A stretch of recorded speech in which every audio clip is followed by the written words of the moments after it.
Thank you. Item number 2 is roll call. Barb, will you call the roll? Councilmember Music, Here. Whiting, Here. Weeks May, Here. Pro Tem Polika, Here. and Mayor Martin. Here. Everyone's in attendance. Next is the approval of the agenda. I, do I have to make the motion You to just- approve the agenda first, or do I? No, Okay. make your change first. I'd like to make the change of pulling consent agenda item 7E, approval of the CDBG program year 2020 application to fund eligibility projects to public hearing, item 6C. All right, any other changes? With that, can I have a motion? I move to accept the agenda as presented with amendments. Support. Moved by Leaks May, supported by Polika. Discussion? Barb, will you call the roll? Councilmembers Whiting, Yes. Weeks May, Yes. Mayor Pro Tem Polika, Yes. Councilmember Music, Yes. and Mayor Martin. Yes. Next is presentations. 4A, Police Department Awards and Service Recognition. A lot of police here today.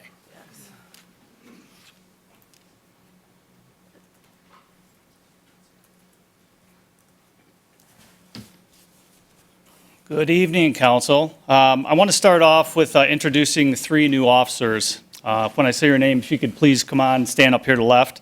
The first one is Officer David Krajewski. He's a member of the U.S. Army Reserves. He's been on solo patrol for about a month, and at the beginning, when an officer makes solo patrol, the lieutenant sits down with them and says, these are the do's, these are the don'ts, this is what, and so forth. He was on patrol for 20 minutes and got in a chase. So some people have a knack for finding things, so we may be seeing him more in the future.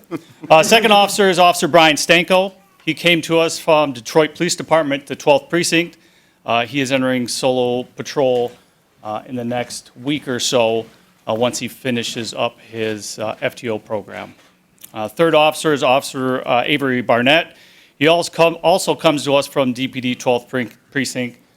He's relatively new. He's in phase 2 of our field training officer.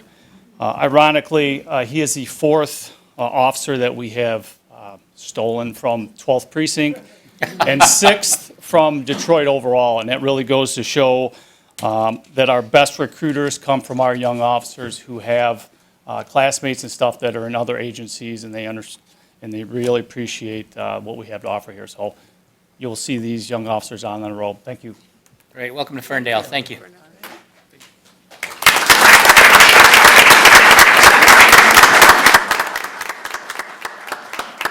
I've got 3 awards, but I thought it might be fitting to kind of explain what each award means instead of just saying some words that most people really don't understand what they mean.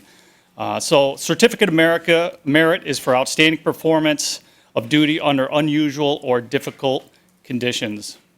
The action not need involve exposure to physical danger, but must involve unusual thoroughness, consciousness, determination, and initiative. A life-saving award is intended for officers directly responsible for the saving of a human life. Department unit commendation may be awarded in recognition of outstanding police services performed by any departmental unit. And the last award is a Police Chief's Award. The Chief of Police at the discretion can award continued outstanding commitment to strengthening the bonds between the police department and the community. An officer who demonstrates tireless work ethic to enhance our relationship with residents, business owners, and community members on and off duty. So those are the 4 awards that we'll be presenting this evening.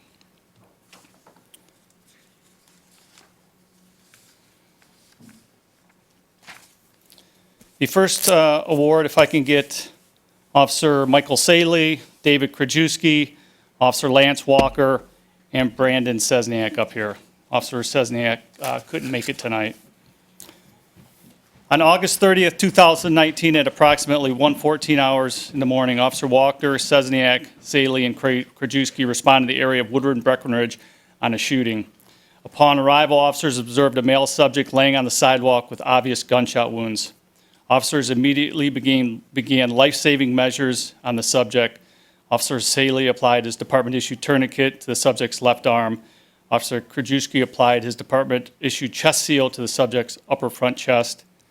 Officer Walker and Officer Sesniak assessed the subject for other injuries and began packing open wounds to stop the loss of blood. The subject was ultimately transported to the hospital by the Ferndale Fire Department and survived his wounds. These officers undoubtedly played a role in the survival of this subject. We give them a round of applause.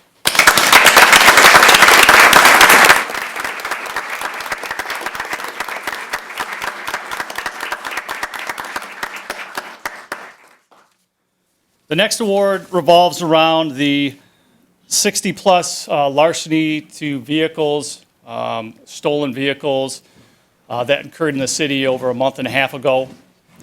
This investigation encompassed 3 counties, more than 12 different police departments, 10 different jurisdictions, and oftentimes the leader that shepherd this investigation is often the one that writes the award up. So Lieutenant O'Loughlin, the detective lieutenant, is not given an award, but he's the one who wrote this award, so he deserves some recognition as well. During an approximately 3-week period in September of 2019, the city of Ferndale experienced an unprecedented number of car break-ins along with a significant number of stolen cars. Responding officers soon realized that thieves would search for unlocked vehicles and steal anything of value within the passenger compartment. On occasion, the thieves would find an ignition key or fob inside the vehicle, which they used to steal the vehicle. Detective Bureau personnel began to investigate the crime spree. Detectives utilized a number of investigation methods and resources from within the department and offered by other law enforcement agencies. It's important to understand and recognize that an investigation of this scope and magnitude, we could not solve this without our partners in crime. That's on a county level, it's on a local level, it's on a state level, and it's even on a federal level that we reached out to help us solve this. The thieves were responsible for at least 65 larceny from autos and 3 stolen vehicles in Ferndale, along with a number of other stolen vehicles from neighboring communities. Detectives conducted surveillance to produce additional information regarding the suspect's methods, contacts, and personal information. On September 19th, the combined effort led to the recovery of 7 stolen cars and 1 arrest. However, the suspects were still active and the investigation continued. On September 25th, 3 more suspects were arrested and 3 stolen cars were recovered at the Oakland Mall. Later that day, Ferndale officers and detectives arrested another pair of suspects near 8 Mile and Coolidge. The pair was associated to the arrest earlier that day. However, they were responsible for approximately a dozen car break-ins and then used a credit card found in the vehicle to make fraudulent purchases. The investigation resulted in the recovery of vehicles stolen from Detroit, Farmington, Ferndale, Grosse Pointe, Hazel Park, Lansing, Oak Park, Southfield, and Warren. The investigation led to 6 arrests, with 5 suspects being charged with multiple felonies by Macomb, Oakland, and Wayne County Prosecutor's Office. It should be noted that the success of this investigation was in part due to the assistance provided by Oak Park Public Safety, Troy Police Department, Oakland County Sheriff's Department, Detroit Police Department, Michigan State Police, and the FBI Violent Game Task Force. The lead detectives, Detective Anthony Prue, Detective Matthew Goebel, and Special Agent Jerry McCullough, are being awarded the Certificate of Merit.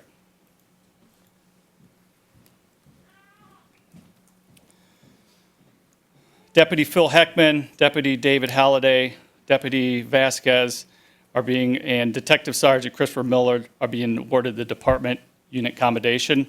These were the pilots that allowed us to conduct surveillance and track and arrest some of these suspects.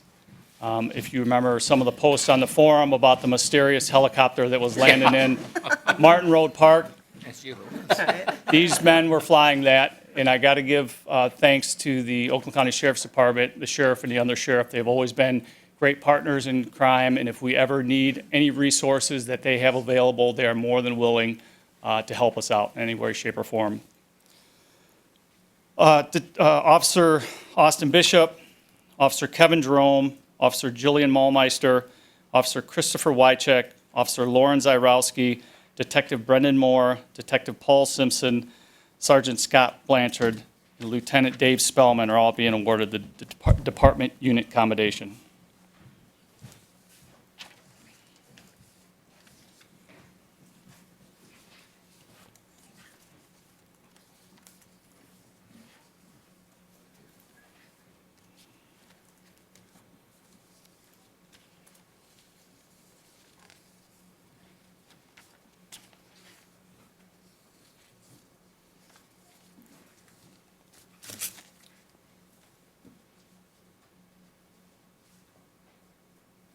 Please give them a round of applause.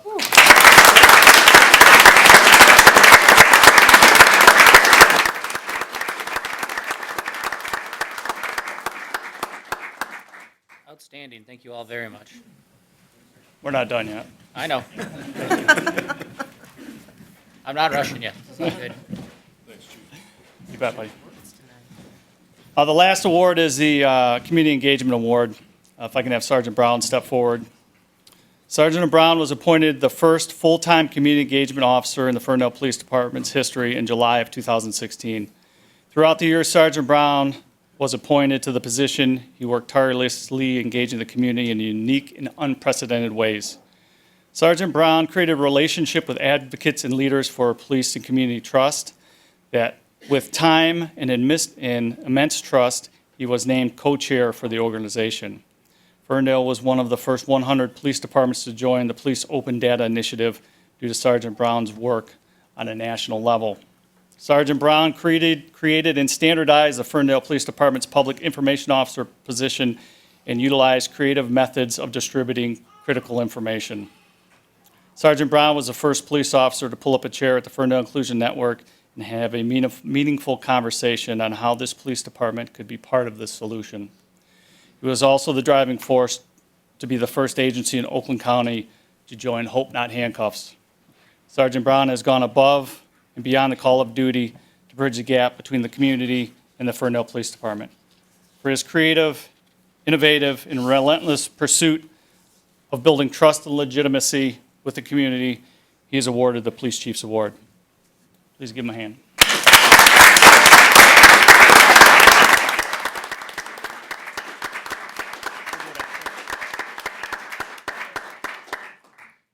We're going to take the picture after so we can get to moving.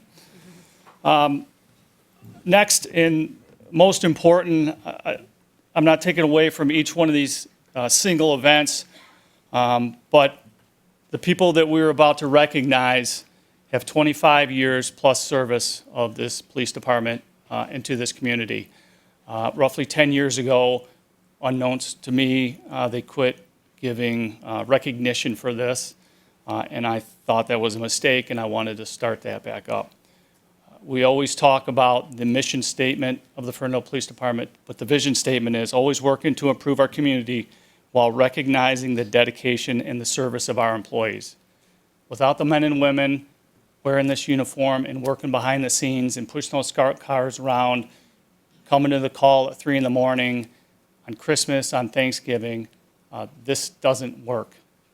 So I'm now going to call up some officers. Some are 26 years, some are 32 years. If you're past 25 before 30, you got 25, 30, and 35.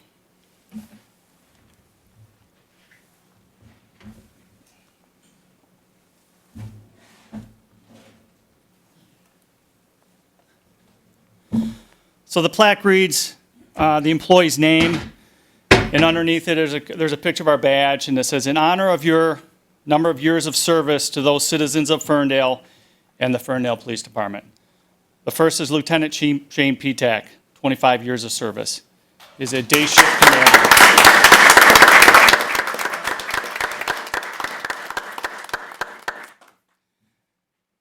Second is Officer Jeffrey Pierce, in honor of 25 years of service to the citizens of Ferndale and the Ferndale Police Department.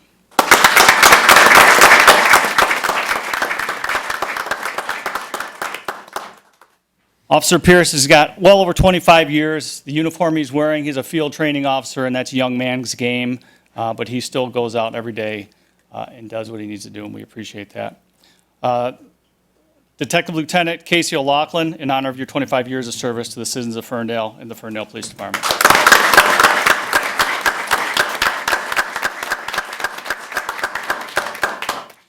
Traffic Control Officer Paul Simpson, 25 years of service. He could not make it tonight.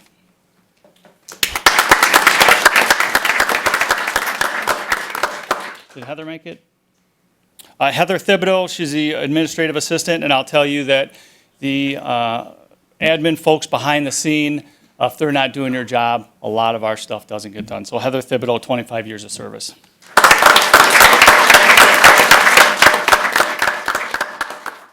Tamika Brooks, or Mickey, in honor of your 30 years of service.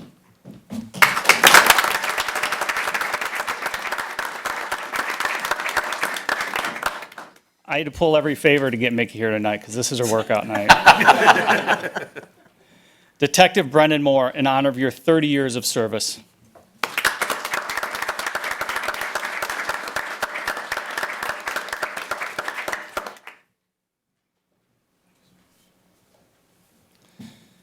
And Officer Ken Jacklick, 35 years of service.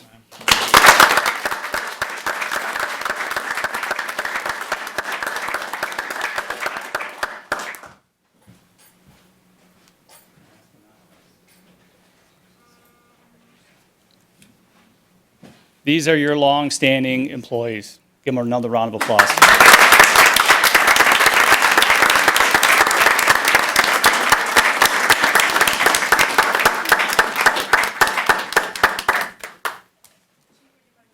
Sure.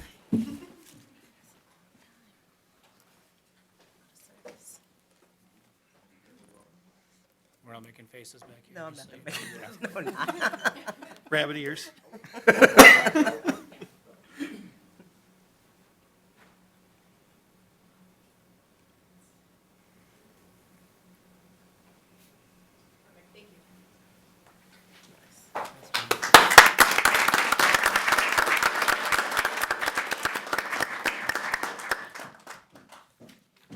That's it. We good? Thank you so much.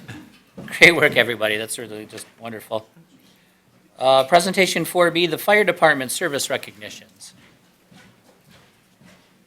Mine's a little shorter, Mayor and Council, but good job, police officers and staff of the City of Ferndale Police Department. And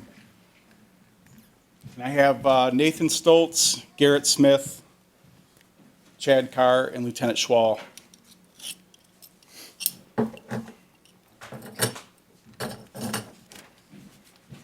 Good evening, Mayor and Council. I'm pleased to announce that 4 of our members, Frank Drozlinski couldn't be here, so we have these 3 fine gentlemen.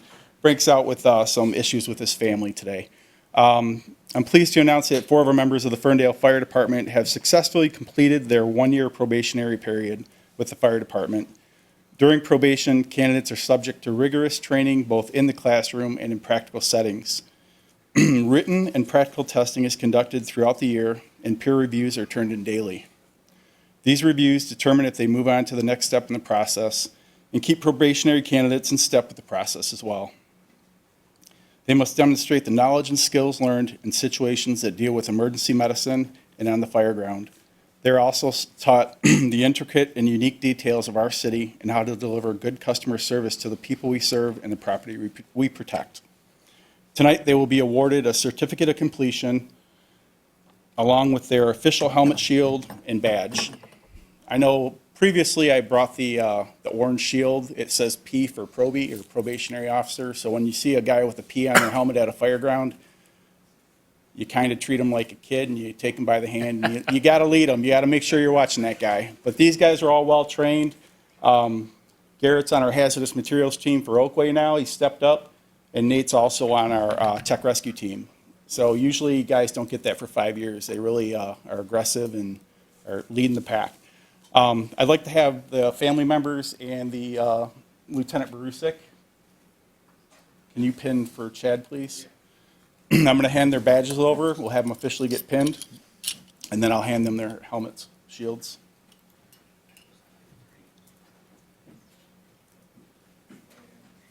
Oh, we got a little baby here coming up.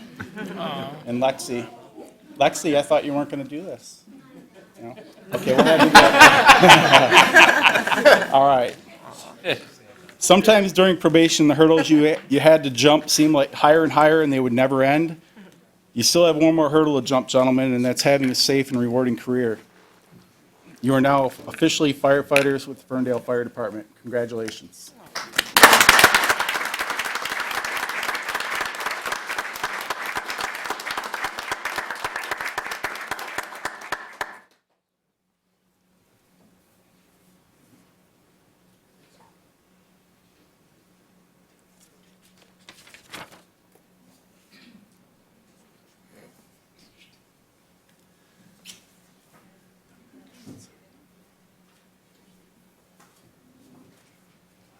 Lieutenant Schwall, I'll have you come over here. Yeah, do you want to do it outside? Good job, guys. Thank you.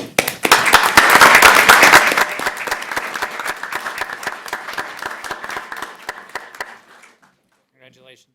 I think since Frank missed, he's going to keep wearing this probationary shirt. All right. My next presentation recognizes Lieutenant John Schwall.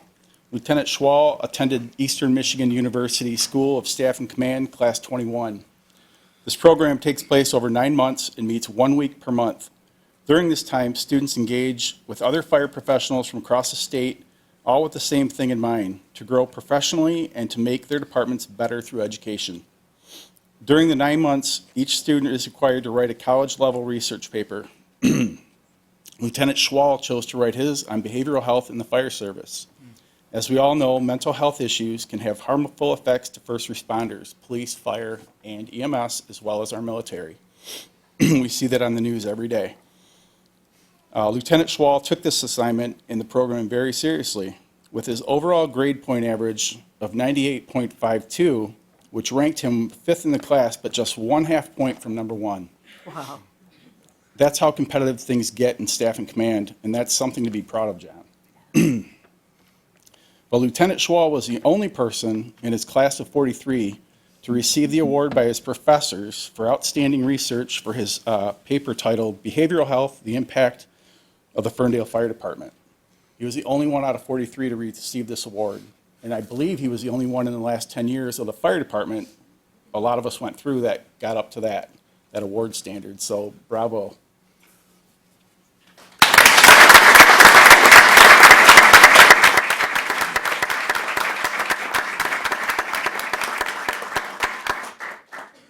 Lieutenant Schwall, thank you for representing the fire department.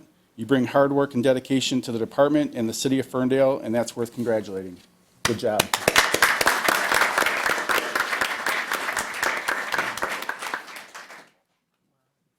congratulations.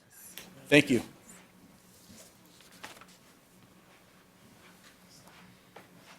Thanks, Chief. Last presentation is a resolution honoring retired crossing guard Roy Robert Lenaway.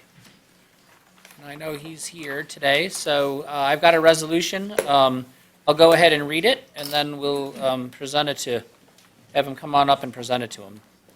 So at a regular meeting of the City Council in the City of Ferndale, Oakland County, Michigan, held in council chambers on the 12th day of November 2019, the following resolution was moved and supported. On behalf of the Ferndale City Council, extends the city's appreciation to school crossing guard Roy Robert Lenaway after serving 5 dedicated years to the community and police department. Roy Robert Lenaway began his school crossing guard service for the Ferndale Police Department on January 21st, 2014, and worked primarily with Webb Jr. on Woodward Heights. Roy Robert Lenaway has been an exemplary crossing guard, and his service to the community will be impossible to forget. Being a school crossing guard is not always fun. It is demanding, uncomfortable, and even dangerous at times. During his 5-year tenure, Roy Robert Lenaway's passion for his duties never faltered. So Mayor Dan Martin, on behalf of Ferndale City Council, extends the city's congratulations to Robert Roy Lenaway on his retirement. Mr. Lenaway has served the community of Ferndale tirelessly and responsibly by ensuring the safety of children arriving safely to school, and he did so with a smile and laughter. It's with heartfelt appreciation that we celebrate his devotion to the city and its youth. Service has not gone unnoticed, and that will be missed. And I would add, beyond the resolution, not just the work that you've done with kids as a crossing guard, you've been giving and giving and giving to this community for many, many years. So on behalf of this council, my heartfelt gratitude goes to you, sir. Thank you.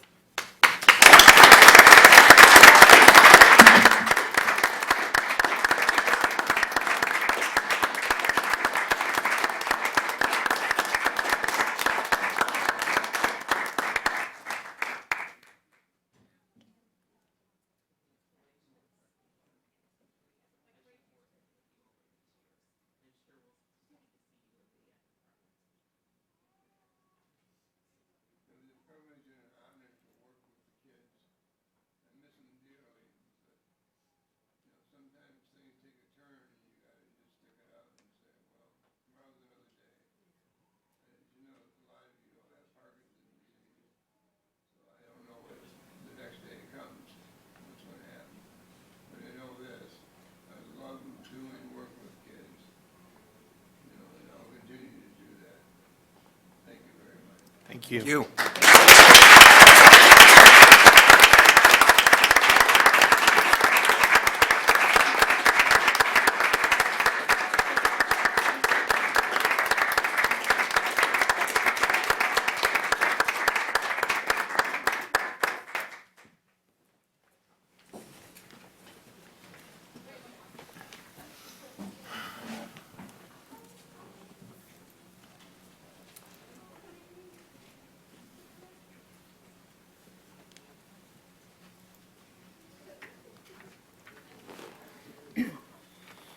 Next, we have call the audience. Call the audience is the time for anyone from the public to come up, and 3 minutes is yours to talk about anything you want that is not on the agenda.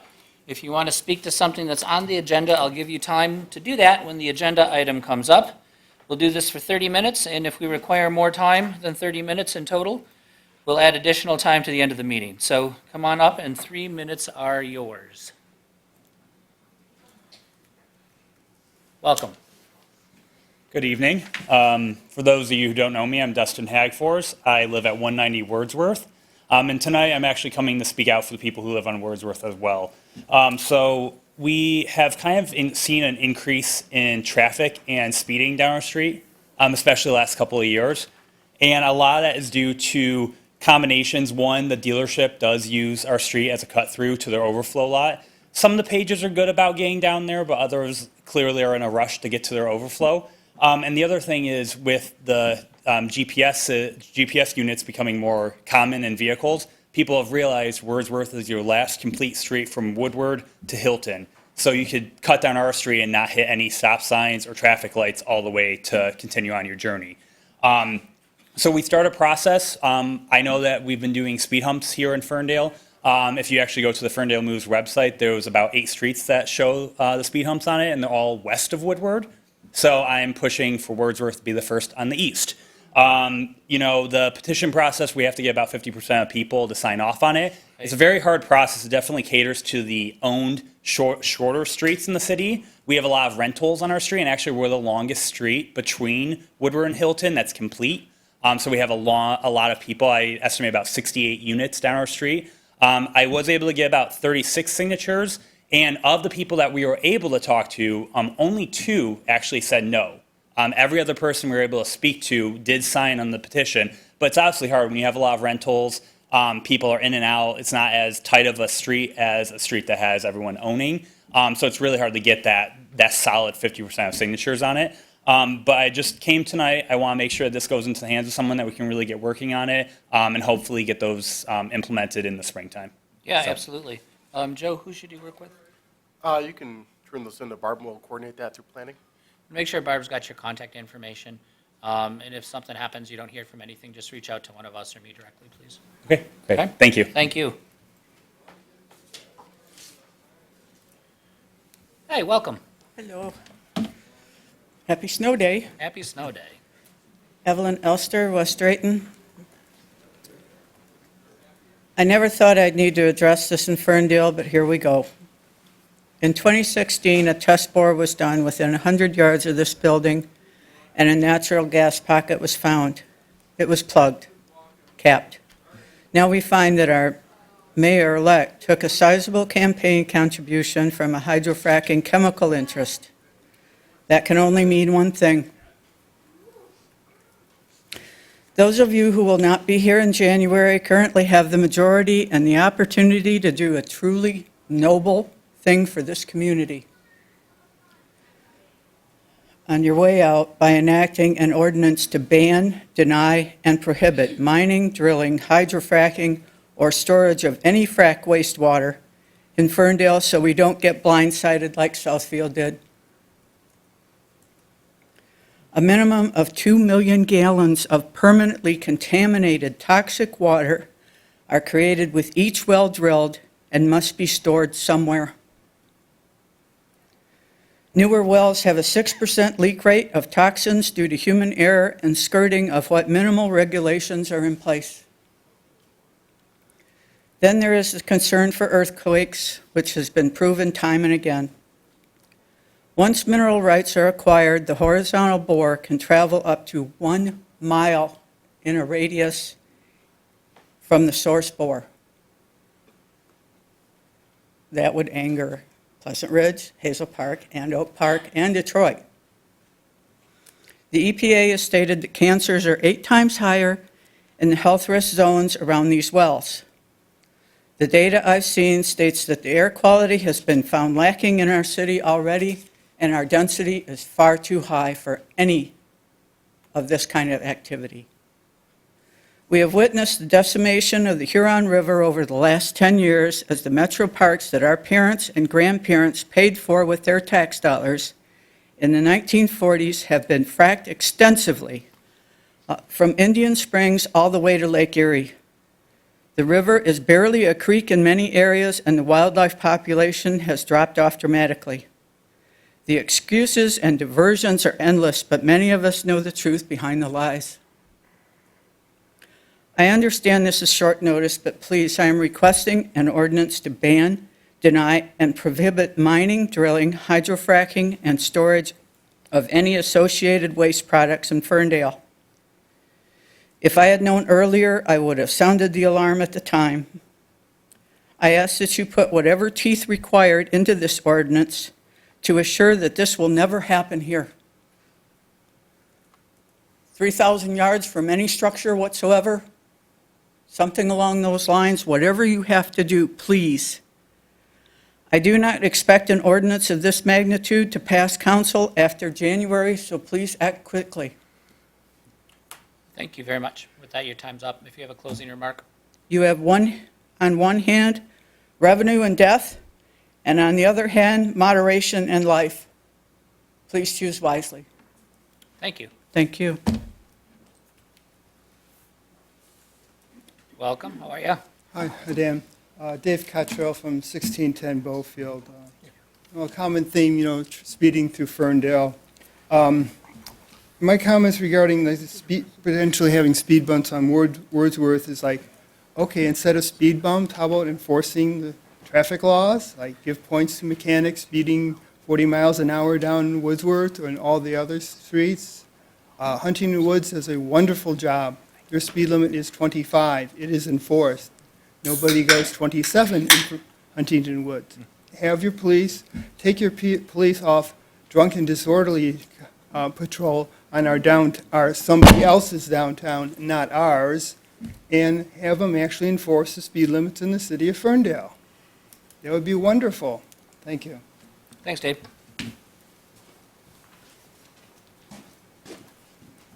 Hi. Good evening. Good evening, Mayor, City Council, in the city of Ferndale. My name is Mike Flores on Whittington. You may know who I am. I ran for City Council this last election period, and I want to share what an awesome experience it was. As a first-generation American, I considered it a blessing and a privilege to participate in a process that is uniquely American. The process was also a reminder that we still have a long way to go, not only in our nation, but here in the city of Ferndale as well. I personally experienced many microaggressions during this campaign process. I'm lucky though. I have a support system of friends and mentors in DC, Lansing, Oakland County that kept me focused. My hope is that others who don't have the same support system that I have not been discouraged, marginalized, or told not to participate in this uniquely American process. Since our elections are nonpartisan, I would be interested in seeing a commission, a board, or a safety net for people looking to participate in our election process and to learn how to actually do it. Again, I was lucky because I have mentors who showed me how to do it and showed me the correct way of participating in our election process here in Ferndale. Again, I would like to reiterate what a blessing it was for me to be able to participate as a candidate. But I also know how lucky I was. And as a lessons learned, I want to make sure that we as a community continue to encourage people to participate in what is uniquely American. Thank you. Thanks, Mike. Hi, welcome. Good evening.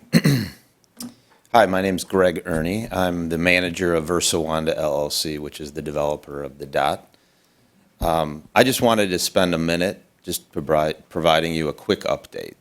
It might be a little unorthodox, but I felt I would come forward and just give you a couple updates as we move forward. So on October 22nd, we received approval at the Michigan Strategic Fund through the MEDC for our Brownfield 381 and our CRP loan, which was the gap financing mechanism that we had requested at the state level. That really was the linchpin in us proceeding with the project as we had kind of stated at the beginning. So from here on in, it's kind of full steam ahead. With that, we had and have commenced final construction documents for the office portion and the first floor retail portion.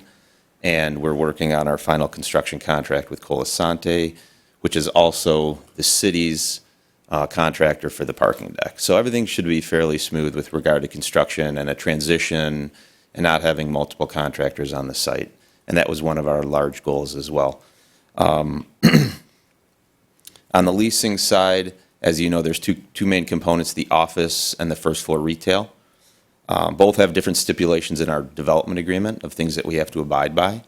And we've elected to work with two separate brokerage houses on the leasing side. We've selected JLL for the fourth and fifth floor office, and we're working right now on selecting the first floor retail broker. The first floor retail is probably the most challenging part, not challenging from a leasing perspective, but from an expectations perspective with the city. So we've also commenced interaction with the city at various levels. We met with Joe, Kyle, Lena, Ashley, and Jordan. We had a working session with one of the prospective leasing brokerages to create an open forum for interaction and also to set expectations so that going forward we have a good working group and a dialogue so that we can make sure we create the right environment on the first floor. And then lastly, we have started the design on the residential end, which is on Allen Street, and we'll be proceeding over the next few months with the design on that. And I do just want to say in conclusion today that working with the city, both the DDA and city administrators and city managers, has been as good as any community I've worked in with respect to their responsiveness in the process with the MEDC and economic development. So kudos to Joe, Jordan, and your whole team. Thank you very much. Great, thanks for the update. Next time you want to come do an update, let us know ahead of time. We'll put you on presentations. Okay. So, thanks. Thanks. Hi, welcome. Hi, good evening. Deb Maltz. I go to Renaissance Vineyard. And I just wanted to let you guys know that in about 7 weeks, on December 29th, we will be starting our annual week-long warming center for the homeless. For those of you that have ever signed up in the past 5 years, the sign-up invitation has gone out, so you would have gotten an invitation to view the sign-up. And if you want to share it, sign up. It's there for you. We welcome everyone who would like to sign up and volunteer. It's a really just great way to give back to those that are less fortunate. It's also a really great way for those junior high and high school students that need some volunteers for school to get some of those hours. Because both Jim Poole, our pastor, and myself are more than happy to sign off on those hours if you come and do it. And it's not a ton of effort. You know, as long as you actually want to help other people, it's a really great opportunity. So you can find, for those that didn't get it, it's been posted on Ferndale Forum, Oak Park Neighbors, and to the Renaissance Vineyard Facebook page. So it's there. If anyone has any questions, you can contact me. You can find me through Facebook. Deb Maltz, my picture's there, so you know who it is. Or if you wanted to call the church, your contact information will be passed along to me. Great. So, thank you. Thank you, and thank you for doing that. It's a Thank you. great service. Great ministry. Thank you. Deb, can you spell your last name? Sorry. Maltz. Anyone else for call to audience? All right, hearing none, we have 3 public hearings tonight. The first one is 6A, approval of the final cost estimate for the Sidewalk Special Assessment District 2019 as submitted by the DPW Deputy Director. So what we'll do is we'll have staff introduce this and speak to it, and then we'll open up the public hearing, and then we'll move to council for questions before taking up the issue. So someone from staff, here he comes.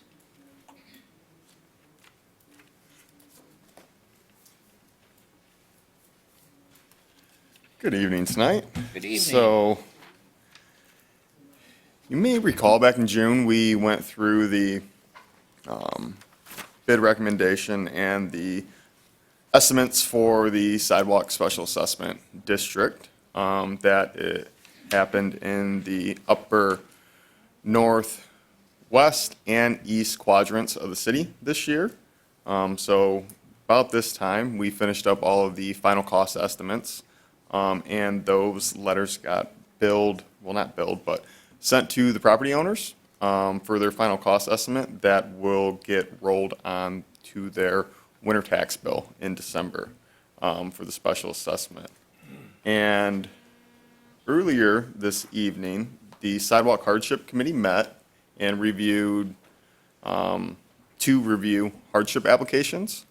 Now, residents that get, or property owners, I should say, that receive a bill of $500 or more with an annual household income of $20,000 or less, or have a property that has a corner lot whose cost of the sidewalk replacement for the side portion is $500 or more, regardless of their household income, have the ability to file for a hardship application with some interest tacked onto that and spread that out over some time. This year, we did not receive any applications for hardship. So attached in your council packet, you will find the properties that will be receiving a special assessment for the sidewalk replacement. Overall, going to the property owners this year is around $53,000. We replaced, what was that?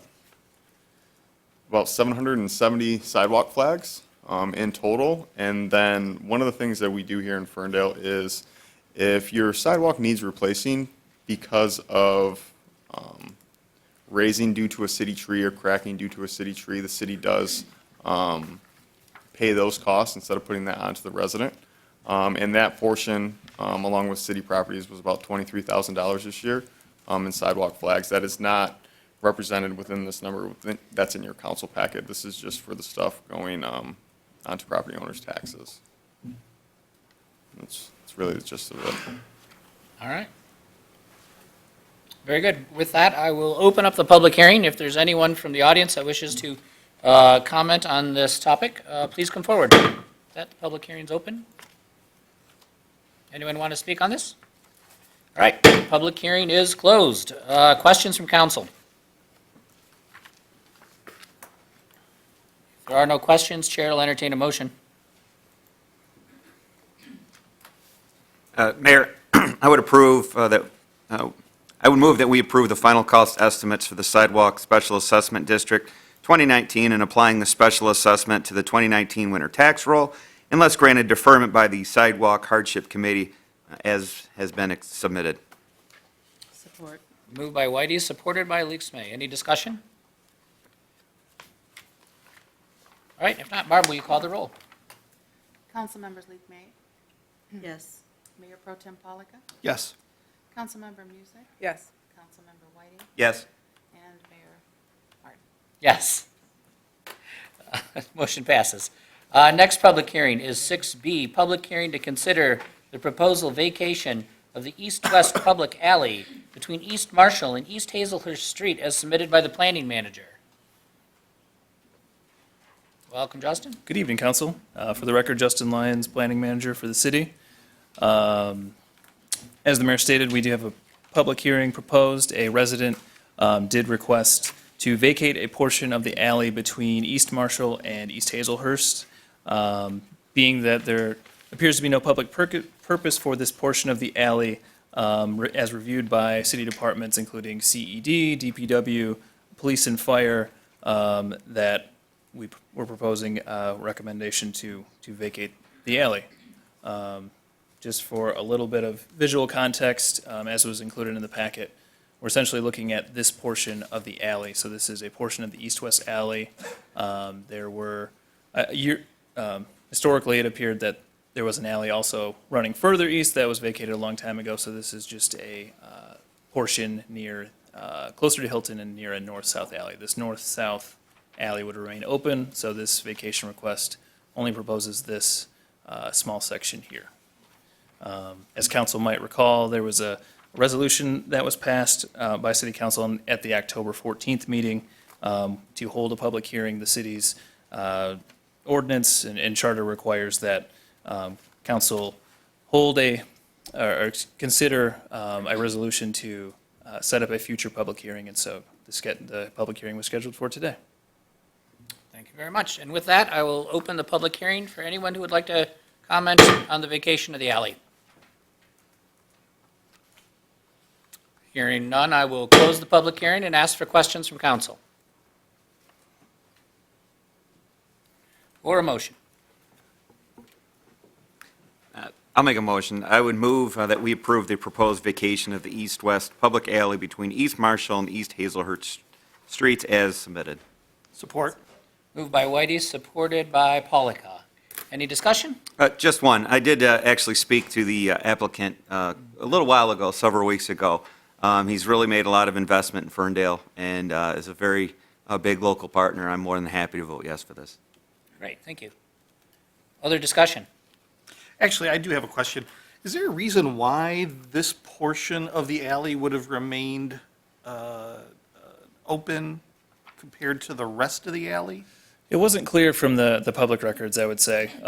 I'd say this is pretty common around the city. I think council may have approved one similar request on Planavon Street, I think last year or the year before. Breckenridge and... Between Breckenridge and Withington, I think, possibly. Yeah. And so, there may have been a situation where there was maybe a garage here at where a previous home was, where somebody accessed that. But it wasn't clear from the documents that were available. Thank you. Just to answer your question, I believe there was a garage there, at least. That's how I used to walk to Wilson Elementary many moons ago, and I believe there was a garage there. Or some type of shed or So structure. this is historical ground you're telling us? Historical, you All right, any other comments or discussion or questions from council? If not, Barb, will you call the roll, please? Mayor Pro Tem Polika. Yes. Councilmember Music. Yes. Councilmember Whitey. Yes. Councilmember Leaks May. Yes. And Mayor Martin. Yes, motion passes. Next is another public hearing, approval of the CDBG program year 2020 applications to fund eligible projects. I do want to note that originally this was noted in the consent agenda, but that was incorrect. It should be a public hearing, and all of the appropriate notices for said public hearing did go out, the clerk earlier confirmed. So with that, I'll turn it over for you to introduce this. Hi, Adam Loomis, Assistant Building Official in Community Development for the City of Ferndale. Good evening, Mr. Mayor and Council. I will keep it brief, but just a little bit of background. The Community Development Block Grant is a grant that is awarded to the City of Ferndale every year through HUD, and we use those funds to fund public services as well as do infrastructure improvements. There is an emphasis on brick and mortar as housing and urban development terms it. So they want to see long-term things. So that's why the previous two applications have included the tree planting programs, where on first year we focused on Wanda from 9 Mile to 8 Mile, and then infilling towards West End. And then the upcoming year, the 2019 funds, which we'll receive, fingers crossed, will be released in January, and that's where we will work on running trees along 8 Mile and infilling up through Gardendale. And last year, we introduced the minor home repair program, which, again, in those funds, the project year 2019 funds, we're anticipating they should be released on time, and we will have them with the applications open and ready for residents in need to apply and to the reintroduced minor home repair program.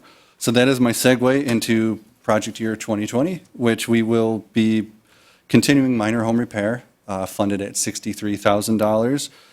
And then staying within our 30% cap for public services, we will be continuing yard services, and what was previously known as battered and abused spouses has been retitled by Housing and Urban Development as services for victims of domestic violence, dating violence, sexual assault, and stalking, and that will continue to be funded at $5,000 with an introduction of a new program, Home Buyer Down Payment and Assistance, which will be a program that will be administered by a vendor to provide funds to home buyers in need who are trying to purchase real estate here in the city of Ferndale. Thank you. Awesome. Thank you, Adam. With that, we'll open the third public hearing. If anyone wants to comment on this, please step forward. Welcome. Hi. Hi. My name is Blair Grin. I am the Civil Advocacy Supervisor at Haven, which is located at 801 Vanguard in Pontiac. But as an aside, I'm also a resident and homeowner in Ferndale. I want to extend my gratitude to the council and to the city for your continued support. I know that for many years we've received very generous CDBG funding. I know from this most recent fiscal year, our staff pulled the numbers, and because of the funding, we were able to serve 95 residents of Ferndale with all of our services.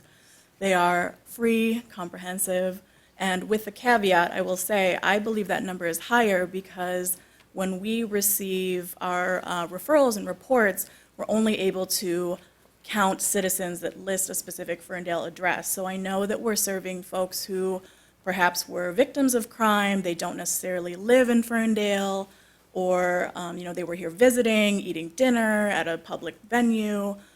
So my presumption is that the number is a little bit higher, but I'm asking for the continued support in this next upcoming fiscal year, which it sounds like we're probably going to receive.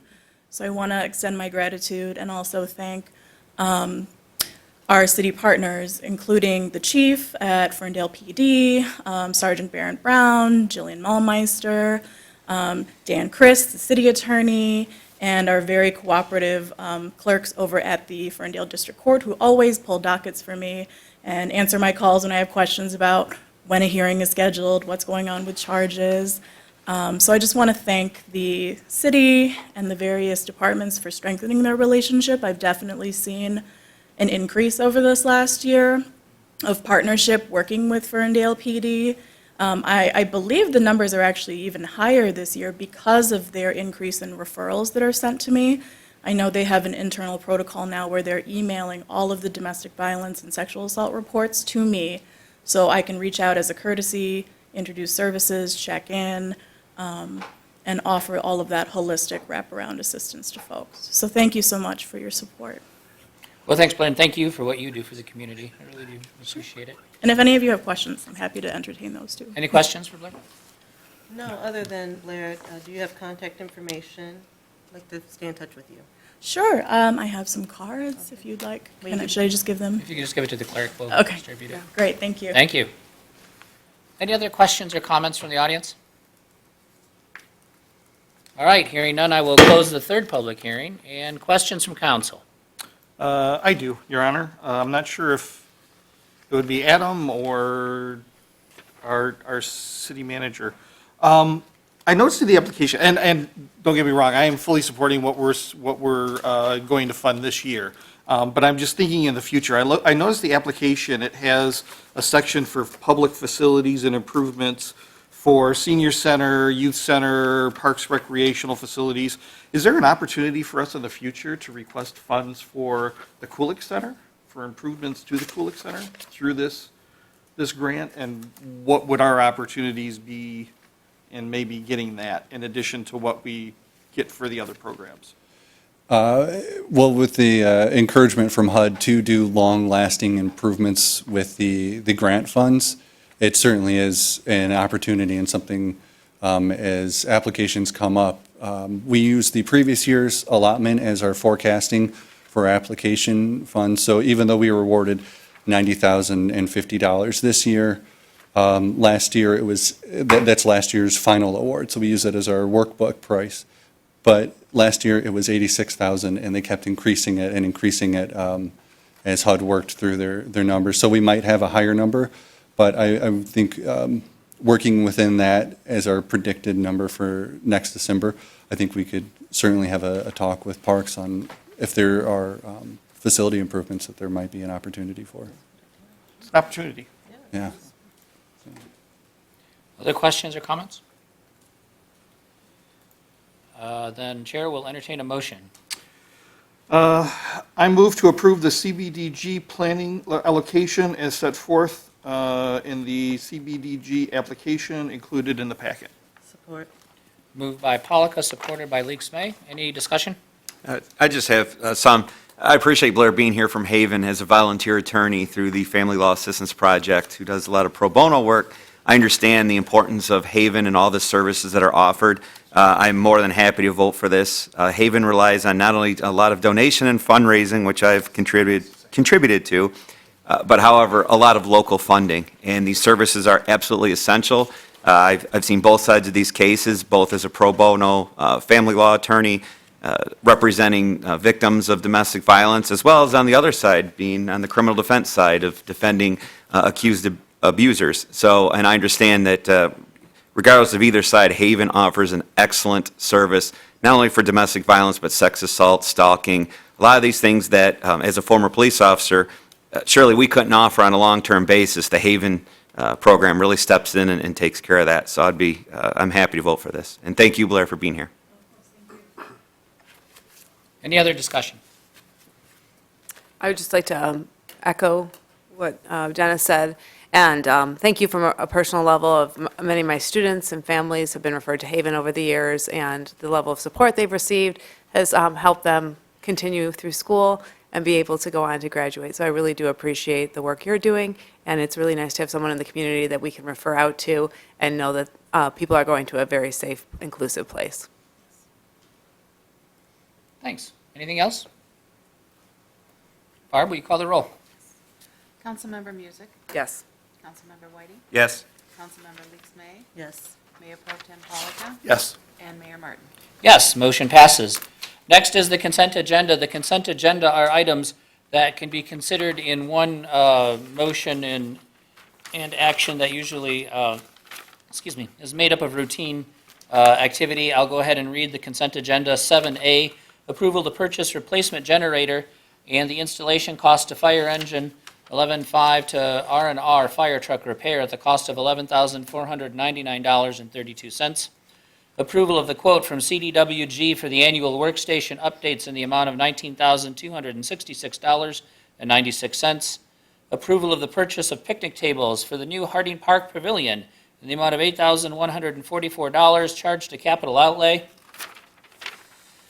7D, approval of the hiring of a DPW facilities manager as a replacement for the unfilled project manager position that was approved in the current budget as submitted by the Human Resource Director. The new 7E is approval of a traffic control order 2019-05, addition of 3 stop signs to the new Wilson subdivision as submitted by the police chief.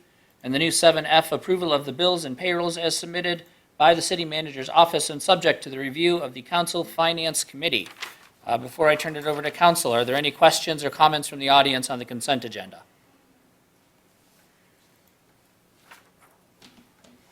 Evelyn Elster again. I would like to request that 7B and 7C be moved to the regular agenda. In regards to 7B, do we do this kind of outlay every year? How old are the units being replaced? And who do the old units go home with? in regards to 7C, the agenda and the request from Ms. Wheeler say 8 picnic tables, but the quote is for 10 picnic tables. I'm assuming that was just an honest oversight. Thank you. We don't have to move that necessarily to answer that. Do we know the answer? Is it 8 or 10 picnic tables? We don't know? It said 8 twice, and then the quote itself was for 10. Well, we're not buying them for winter. Can we move this to the next agenda item Yes. until we can clarify that? Thanks. Certainly. We'll just strike it. Thanks. Thank you. Anybody else from the audience? All right, with that, questions for council? Just one that Ms. Elser brought up on 7B regarding the old units getting replaced. She asked what happens to the older units, apparently. If we can answer that now, then I don't think we need to pull it, but. Yeah, absolutely. So we do have a life cycle management program for all of our technology. City-issued laptops are industry standard replacement at 4 years. Desktop standards are 5 years. Desktop standards are becoming more rare by the day as technology and software changes. In terms of how we repurpose those are repurposed and redistributed to other new positions or temporary positions where applicable. Anything else that we're phasing out, we've been inventorying, and we plan on doing a disposition back to the community, actually. We're working on an event to do that for the fall or spring next year. So by way of sale, or are you going to donate them to nonprofits, or what are you suggesting? TBD, that's not fleshed yet. So you but got a room somewhere with the old ones in them? Yeah, right now we have a room. And Okay. we need to create room. I speak Joe, I'm just translating. For sure, thank you. Yeah. We got a room. All right, and we're going to repurpose those to the community. Great, thank you. Any other questions or action from council on this? Otherwise, I'll take a motion. I move that we accept the consent agenda as presented. Support. With just a question. With an amendment, I'm sorry. With an amendment. Removing or Removing deferring 7C. 7C. Thanks. Moved by Leaks made. Did someone support that? I support it. Supported by But you- music. Any other discussion? All right, Barbara, you call the roll. Councilmembers Whiting, Yes. Leaks May, Yes. Mayor Pro Tem Polika, Yes. Councilmember Music, Yes. and Mayor Martin. Yes, the consent agenda passes as amended. On to the regular agenda item. 8A is consideration of the approval of the Waste Reduction and Recycling Master Plan for downtown Ferndale, not to exceed the amount of $63,627. Welcome. Thank you. Hello. Just get my presentation up really quick. Good evening. My name is Erin Quattel. I am the Sustainability Planner for the City of Ferndale, and I'm presenting the Waste Reduction and Recycling Master Plan for Ferndale downtown. So I'll do a quick overview of what this is, talk about the connections to our city plans and commitments, talk about the actual proposal, and then welcome any questions or discussion.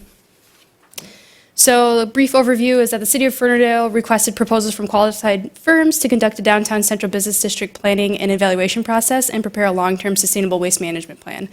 This largely came out of the need for just better waste management and level of service overall in our downtown business district area. And the goals of the RFP that we set out were to select a firm to assist in setting a policy framework, setting meaningful waste reduction targets, and identify effective metrics for implementing this project, as well as like a 20-year look ahead to any economic development or any future development in our downtown and business area. So some of the city plans and commitments that this is linked to, specifically through the master land use plan. Goal number 2 is increase recycling options. There are a lot of items in there that talk about business recycling and just increasing recycling overall in our downtown. Supported infrastructure is part of the City Council's strategic plan of supporting our various services, and waste management is part of that. And then additional goals, like I mentioned a little bit, was to set a policy framework and a master plan with that 20-year look ahead, setting meaningful waste reduction targets and metrics, and identifying funding recommendations for improved level of service. So through this, we developed an RFP. We had 4 proposals received in this process. We had a committee of city staff and the DDA as well, and we looked at the proposals that they had, asked our questions, had some follow-up questions from the proposals. And what we decided on was, as a committee, was looking at a company called RRS, they're out of Ann Arbor, And they proposed the $63,627 for the following tasks that you can see as part of the agenda and part of the presentation. Some of this I already kind of talked about, but some of the unique items I kind of wanted to point out was a waste characterization study component to this. So they would evaluate all of the waste in our downtown, look at recycling, look at landfill, and look at organic waste, which we currently don't manage in our downtown and central business district. Also look at the regional kind of what's going on in the region as far as waste management goes, looking at other technologies, and then figuring out some recommendations to how we can improve that level of service. So they want to look through our trash, or is it like they're looking at weights? No, They're gonna, they might do some on-site auditing and then of literally looking at our so they're trash. gonna go through our trash. And, but they also, most of it, since RS has kind of been around for a while, they've done this with other municipalities, and they will use a lot of their previous research at the size of our community, how many businesses we have, what our downtown, life is like, and so on and so forth. Okay. Yeah, so that's that. I'm open for questions. I do want to mention Matt Nod is our representative from RRS, and he unfortunately cannot be here this evening because he had some car troubles, and with the snow and everything, it was a little bit hazardous for him to get here. So he sent his regrets, so I'm happy to answer any questions on his behalf as well. So what is an example, I'll start, what is an example of some of the benefits this company's brought to other municipalities by doing things like looking at our output? Yeah, so RRS has done a lot of work with, they're kind of a Midwest company. They've done a lot of work with Michigan. They specifically worked with Sakura, actually, which Sakura is our waste management system for this area that our communities are part of. And they look at things like anything from improving education to doing the actual waste audits. It gets a better idea of what waste we're actually producing, ways to manage that, and ways to really reduce that in a very sustainable way. They've worked with communities such as just really all over Holland, Southeast Michigan, specifically Ann Arbor, obviously, since they're based out of there. So a lot of different types and sizes of communities. They're also recently awarded the work with EAGLE, which is formerly known as MDEQ, to do the comprehensive evaluation and inventory of all the waste management locations throughout the state. So through the chair, you may have answered this, Aaron, but I just would like to know, and maybe I missed it, but out of the 4 requests for proposals, I think there were 4, were there any local? I mean, this community seems so knowledgeable about recycling. I was just wondering, were any of the ones that did go out for the RFP? Ann Arbor was the most local. Ann Arbor? Okay.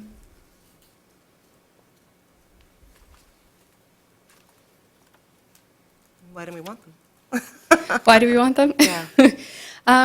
Based on the feedback I received from DDA and city staff, is that their proposal was very comprehensive. It seemed to, fit the Ferndale fit. They had a list of practitioners and experience that matched a lot of the goals that we had in mind for the type of waste management plan that we wanted for the city. Reputable, Joe and myself personally know Matt Nod and have worked with him in the past and have enjoyed working with him. So that was one factor that we brought into that, of just knowledge of his work ethic and product. Feel free to jump in, Joe. It looks like you might want to say something. I would also add, one, they were the only qualified bidder who understood the local market in terms of working with soccer communities. That is a helpful understanding of the characterization of our regional challenges and our local challenges, so they understand who they're working with. So that was a unique qualifier. Plus, they have experience working with downtowns that are shifting, right? And so actually, this process in and of itself is an outgrowth of what we learned through the DOT study in the earlier days, when we were talking to businesses about downtown waste streams. There was an expectation that the city, that part of the DOT would be enclosing the existing compactor that services a lot of businesses. And through those conversations, we began to understand that the businesses didn't quite understand what their waste character was, or even the volume of needs. And we didn't really have a good understanding from a downtown perspective whether our needs are actually currently fulfilling all the business needs, especially as the business character just continues to shift. So this study is really interesting to me administratively in that it provides a mechanism for us to actually create a system plan for the downtown sanitation, which we've never actually had. But is the deliverable from this a proposal or the actual execution of the plan? It would be similar to how we've utilized planning for the city of Ferndale in other types of studies is, we always look for a very action-oriented plan. That's not something that just sits on a shelf that has the items that we can take into account for doing those work. They're not like practitioners, not haulers or anything like They're that. not responsible for the execution. Correct. It would be us looking at their recommendations and figuring out an implementation plan for those. Through the chair. How are we sure that we're going to be able to afford what their recommendations are going to be? We don't know. Well, We don't know what they will provide, I guess, but. If I can add to, they're actually going to be creating some funding recommendations as part of Yeah. this to support it, and some of that. So I would also remind, just as a preface, that this is funded through the sanitation fund and not the general tax fund. Mhm. You bring up a good point about, creating a study that just sits on the shelf, because from 2000 to 2010, the city did 3 parking studies that all concluded that we needed a parking structure, and yet we did nothing about it after any of those studies. So I just want to make sure that we're not doing another study that we say, oh my God, it's going to cost us $500,000 to implement this project, and then not be able to do anything about it. Honestly, I think that part of this will show us some stuff we already know and just give us something to fall back on and give us kind of like the teeth to provide those solutions. We know that the level of service in our downtown isn't optimal, and I think that there's just a lot of information that's missing right now, and that'll help us collect all that information so that we can really make better decisions on how we're managing our waste in our downtown and really introduce, organics waste management with all of the restaurants and different users that we have, as well as improve our recycling, because I believe our recycling in our downtown is like 10% or 12%, which is pretty low for communities like ours. All right, Aaron, I apologize, I jumped the gun. Before we move on with other questions from council, is there anyone from the audience that would like to comment on this?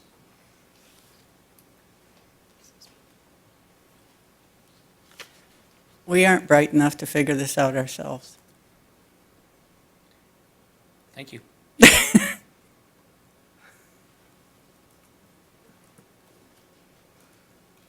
Other questions from council? I have a question.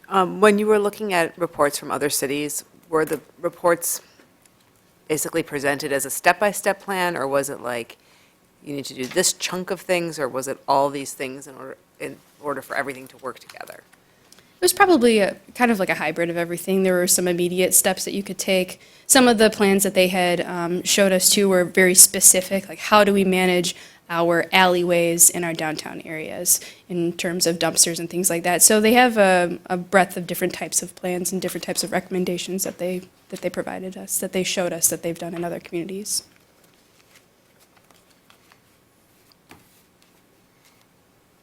Other questions? If not, I'll entertain a motion.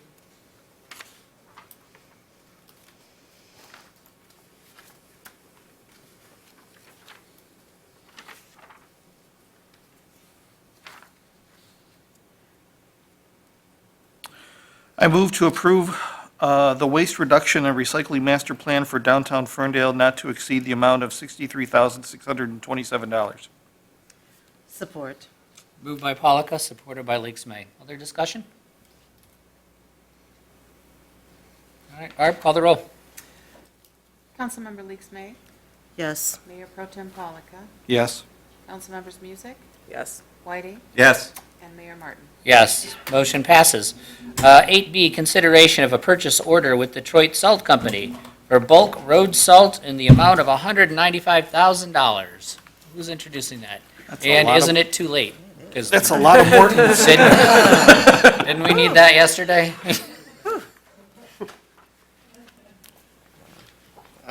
Well, we are about 3.5 weeks earlier than last year for the first Yeah. time we used salt. I think it was the first week of December when we actually salted anywhere in Ferndale, and we didn't really put that much salt down last year this time, but it's kind of taking a shot in the dark. We don't pick who we get our salt from. The state picks that for us as part of a big competitive bid process that they do on their side of things. Typically, you find out sometime in September who your vendor is going to be for the year. This year, they got 2 vendors, Detroit Salt Company and Compass Minerals. We got picked for Detroit Salt Company. They got an early delivery, which typically you're placing your orders for salt in March and April for the coming year. So really hard to gauge what prices are going to be at that time, what amount of salt you may necessarily need, and so on and so forth. So for this season, we placed an early delivery for 800 ton of salt, and then a seasonal delivery. So the early delivery basically supposed to come early prior to winter actually starting, and then your seasonal delivery is kind of what you can get. Hey, I need to refill, and so on and so forth. And that's 2,800 tons for the year. The seasonal delivery is going to be about 53.11 a ton, and we can use either 30% less or 30% more than that number, depending on what winter is like. So basically, this is just our normal spend, not really our normal, because it's hard to predict the prices because they go up and down, but last year we used about 3,100 ton of salt for the season. So this year we're able to get more than that or use about the same. From what we've been reading, we should, Farmer's Almanac and different sources that we're using is all calling for more precipitation than normal, but not as cold of temperatures. So we shall see. Yesterday was an example of probably more precipitation than usual, and then I think this week is more cooler temperatures than normal either, so I don't know who to believe. This is just our yearly salt delivery, and it is to be noted that all the salt that gets spread on Woodward and 8 Mile, that we submit that for reimbursement with the state of Michigan. The school board, we do fill them up with salt for their parking lots and stuff like that, and we invoice them for their salt. We do work with the Housing Commission too and clear off their sidewalks and parking lots, that we invoice them for their salt. And then everything else gets spread across major roads, the locals, parking lots, and then city property and stuff like that. So it's not all coming out of one pot of money. It kind of gets, the love gets thrown around. So I know I'm putting you on the spot, and I don't expect you to know this. I'm just out of curiosity. An event like yesterday, how much salt do we go through on a day like yesterday? And today, like an event like that? It depends on what's going on, really. Wet snow, heavy snow. If you're getting a lot coming down at once, really shouldn't put down salt. It's better to just keep plowing and plowing and plowing as much as possible while still keeping the roads safe. I haven't tallied out everything from yesterday's event, but on really heavy event days, our city does have quite the high standard, so it's not uncharacteristic of us to use 100 ton plus for a given salt event or snow event. But it really depends on what's coming down and how it's coming down, what the temperatures are like. Through the chair, if we don't have to use all of the funds for the salt, what happens if we don't have to use all of that salt? What happens if we just get lucky and we don't get to Margaritas. Right. Well, we have to still take 70% of that salt, right? Whether we are going to need it or not. But what that allows us to do, say we only need 60% of that salt that we place an order for. That additional 10% that we have to take, what we would do is we would take that, dump it into inventory for the year, and then in that following season, we wouldn't place as large of an order. Or if we see that, hey, we're kind of at that 70% mark or so on, looking at past historical prices for your early deliveries and your seasonal deliveries, your early deliveries are typically cost more per ton than what your seasonals do. So it's one of those, well, maybe we try and get more of a buy right now during our seasonals when prices are a bit lower than when the early delivery comes around, and probably stock up for the following year. So it's kind of a give or take situation that goes on. part of it's taking a shot in the dark. The other part of it is actually just making sure that we're going to have inventory on hand. One thing is I don't think we'll be getting away from winter anytime soon here in Michigan. I'm not- So then there was salt left over probably from last year that Yep. you contributed to? Yep, this and we just add on top of it. One of the good things is it's not necessarily going to go bad.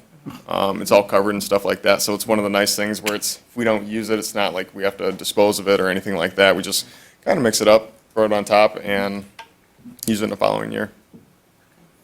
All right, before we get any farther, is there anyone in the public that wants to comment on salt? Welcome, Councilwoman-elect. Capricorn James, 263 Vester.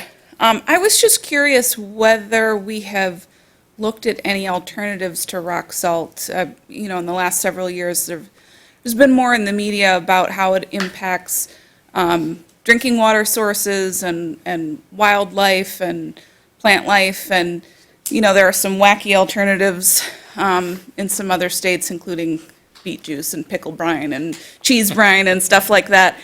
I'm just wondering if we've looked at piloting on a small scale, even to start with, to either, reduce the amount of rock salt that we have to use or eventually replace it. Thanks. Anyone else from the audience? And then I'll let you answer, Katz. All right, thank you. Go ahead.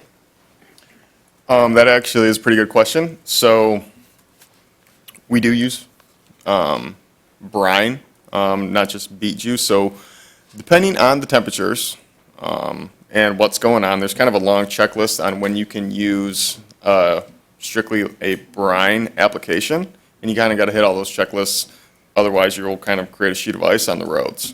But one of the things that we do with the brine is we will either pre-wet, or some of our trucks have a system in there that will pre-wet the salt and kind of combine it when it is getting spun out onto the road. And what that does, it helps that salt keep kind of a good pattern and not bounce as far and so on and so forth. So we do use a combination of that. Unfortunately, we will not get away from strictly using ice, or not ice, but rock salt for ice, because it's not, the brine and the beet juice is not a do-all for winter applications. Here in the state of Michigan, one of the things, unfortunately, is what we have kind of buried underneath us with the salt. And another part is it is very difficult for us to use sand, because when that eventually is going to wash away, it's going to go into the combined sewer system and so on and so forth. There are some instances where we may use sand depending on if it's ice everywhere. We do have the ability to get some hot sand from the state of Michigan. That's kind of a last resort measure if we do need to. But the most important thing is that, having our trucks all calibrated, salters calibrated properly, and keep it on our guys about not over-salting and so on and so forth, and going based on state recommendation, what we're supposed to be laying down per lane mile and so on and so forth. Great, thank you. Questions from council? Or a motion? I would move we approve the purchase with Detroit Salt Company for bulk road salt in the amount of $195,000, with the expense to be charged to the general fund inventory materials with the account numbers listed in the packet. Support. Moved by Whitey, supported by Polika. Any discussion? Through the chair, if I may, I heard a very riveting NPR piece on salt and beet juice and brines, so I did have similar questions, but because of listening to that, I understand the importance for still using salt. Also, really appreciate how much work was done in the last 24 hours. Doesn't it turn your roads red, beet juice? I don't know. Okay. Yeah, I mean, We're going to have a festival so-so. for that? I mean, one of the nice things is it does help the guys get a better visual of the pattern that they're throwing out when it's all mixed together. But like I said, it is really making sure all your boxes are checked if you're just going to apply just your beet juice or brine. But we do a little bit of everything. It all really depends on what the storm's calling for. All right, Barb, will you call the roll? Councilmembers Leaks May, Yes. Mayor Pro Tem Polika, I'm just getting visions of the elevator in The Shining. Yes. Councilmembers Music. Yes. Whiting, Yes. and Mayor Martin. Yes. Motion passes. We have salt for another year. Regular agenda item 8C, consideration of the appointment of Brittany Hoskew in the Ferndale Planning Commission. And this is a mayoral appointment that we have endorsed by City Council. Is Brittany here? Come on up.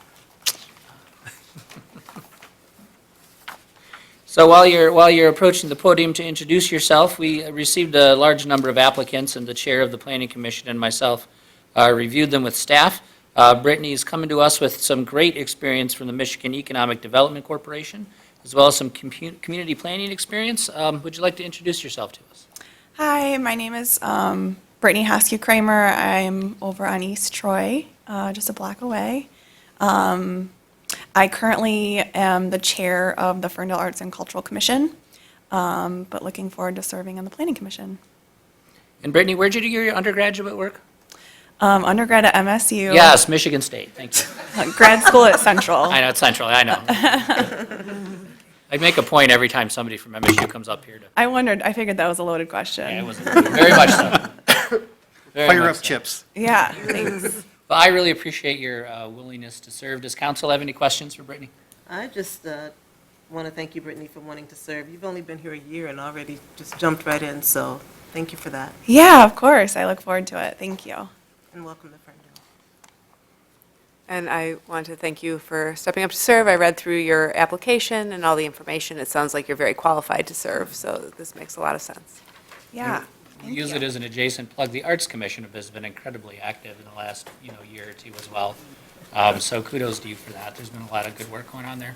Thank you. It seems like a really important commission for this community. And so I'm excited to see it growing and getting stronger and being more active. Any other questions from council? If not, I'll entertain a motion. I'm the liaison to planning, but I can't make the motion, unfortunately. I move to support the consideration of the appointment of Brittany Hoskew. Thank you, Hoskew, to the Ferndale Planning Commission. Second. Moved by Music, supported by Whitey. Any discussion? Further discussion? If not, Barb, call the roll, please. Let's see, Mayor Pro Tem Polika, Yes. Councilmembers Music, Yes. Whiting, Yes. Leaks May, Yes. and Mayor Martin. Yes, welcome to the Planning Commission. Thank you very much. Yep. You can clap for that. Did they tell you that commission meets till midnight sometimes? Okay, just making sure you know.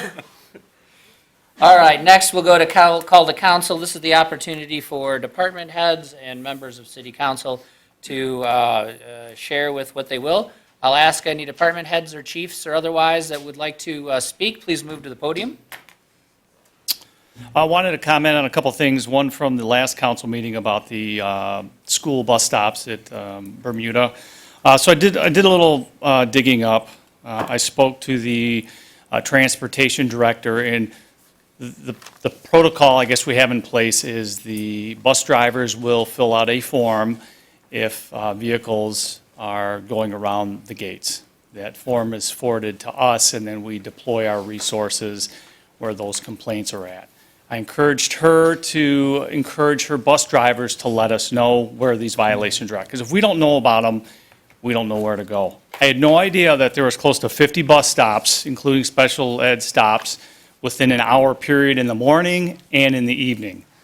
We've got 4 cars on the road, so, we deploy our resources to where we know the complaints are.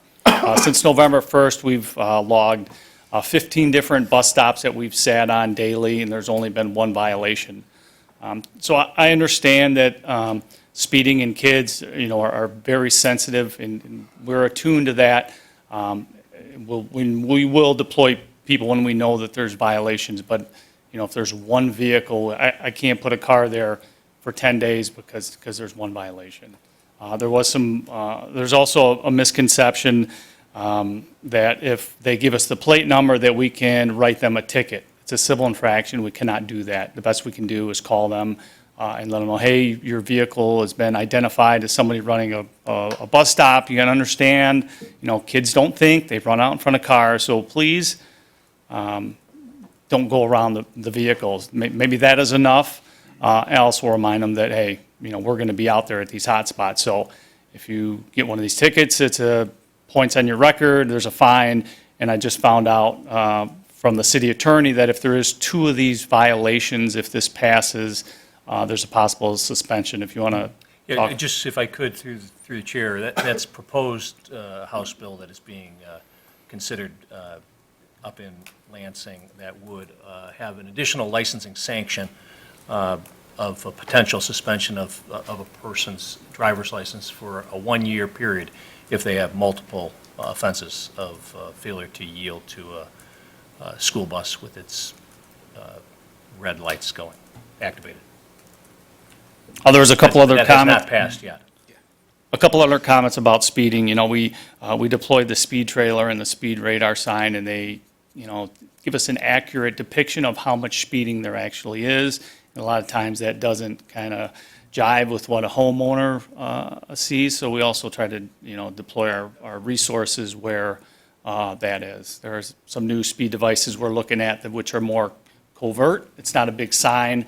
People see that sign, they slow down. This one's a smaller box, so we might get a better representation of speeding.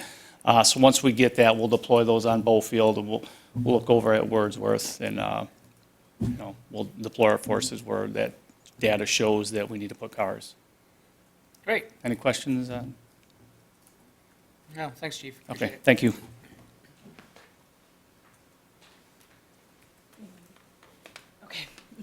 Hi there, Lena Stevens, Director of the DDA. Just wanted to get a couple events on your calendar and tell you that I have had an excellent first month. I could not have asked for more support from city staff. Just to kind of give you a feel for what's going on, our motto is really going to be slow down to move forward, really looking at some of the foundational elements, making sure we have a strong basis to move forward and tackling new ideas and things like that in the future. So I think there's a lot to be excited about, but I also do think there's a lot of work to be done. I want to offer a sincere thanks to DPW.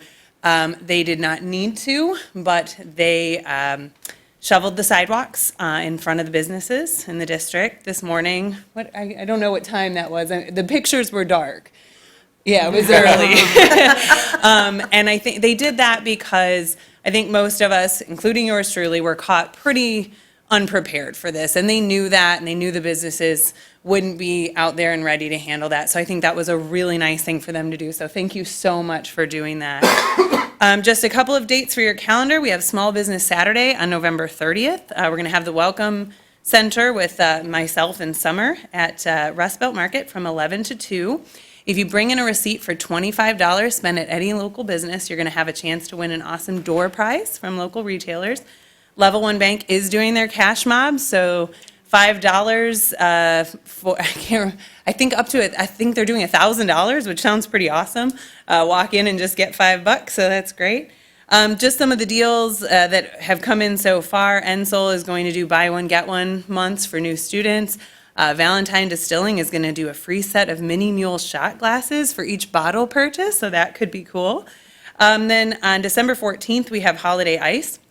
This year, we're adding an interactive Frosty Cityscape. I did not name that. Summer named that. I thought that was great. At Schiffer Park, so picture painting an ice gingerbread house. Frosty the snowman that you can put your face in and take a picture. Santa is going to be visiting businesses, sitting for pictures, all the stuff like that. Live carving so far at Como's, at Schiffer Park, and at Candlewick. And the theme is food and fairy tales. So Snow White and the apple, green eggs and ham. Goldilocks and porridge, I know so far we've had an order for the TARDIS, and I allowed it because I want to see an iced TARDIS. It didn't have the food and fairy tale theme, but I okayed it because I wanted to see it. So we are working on a date for the city council tree lighting, so you will get a message about that separately, and we'll see if we can find a date that works. Great, thank you. Any questions for me? So just a comment. Yeah. So there are some ideas that I have in store that I'd like to connect with you Great. later. Awesome. we will do that.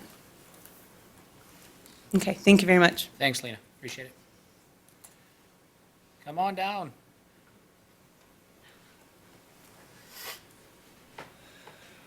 So, even though it's supposed to be leaf season, How are you awake?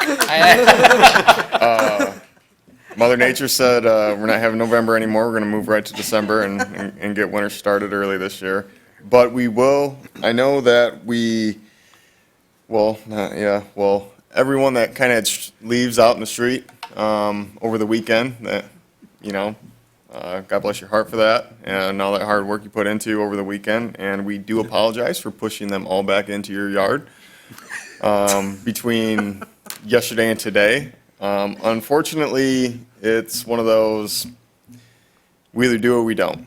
If we do, your leaves are back in your yard or up on the curb, and we are able to get the road as clean as possible. So one, you can park in the street again and not be all piled in, and two, for the emergency services to be able to get up and down the streets and for traffic to be able to pass on those streets.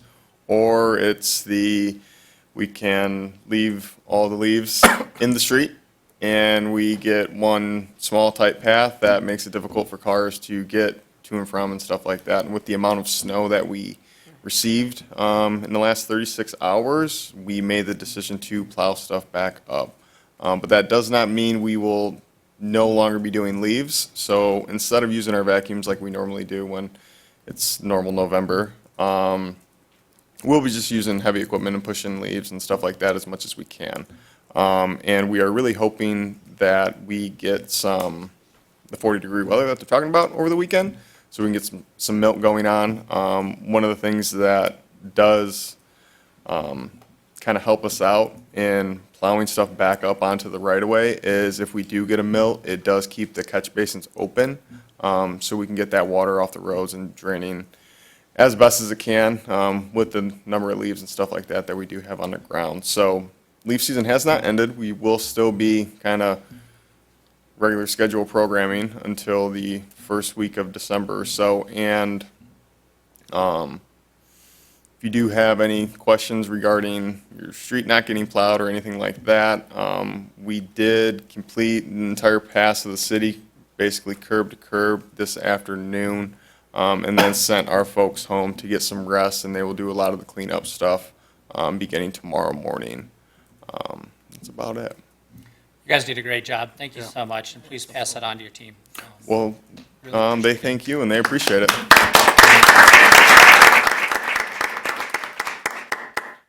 Kyle? Good evening, Council. Kyle Paulette, Assistant City Manager. I just wanted to give you a quick update on the capital improvement plan process, which is in full swing in the city of Ferndale. So we have put together a great team of departmental staff and elected officials and appointed officials. Thank you to Councilmember Polika and Planning Commissioner Krista Azar for spending 2 full days looking at applications with us and determining priority level and importance to the city of Ferndale. So just as a brief summary, the CIP process is our way of annually assessing the capital needs in the city of Ferndale, prioritizing those needs, and then putting that plan together for the Planning Commission and for Council to approve as our foundational capital document for the next year. And this plays heavily into the budget cycle because it's going to basically be a menu of options for projects to consider funding and sort of, where those priorities lie within the city. We have taken the opportunity this year with me coming in under the leadership of Joe to kind of reorganize the process and to make it a lot more objective than it has been in the past. So we have gone through every single application and interviewed the submitting department and ranked each application with a score which is based on the council's strategic plan. So we are working on putting together the CIP recommendation for the Planning Commission right now. We hope to get that recommended plan to the commission for their December 4th meeting. And our goal is to get the plan out of planning into this council at the December 16th meeting. So I'm happy to answer any questions on this process if you have any, but if not, keep an eye out for that plan at the December meeting. And Brittany, at your first meeting on December 4th. Thank you. Thanks, Kyle.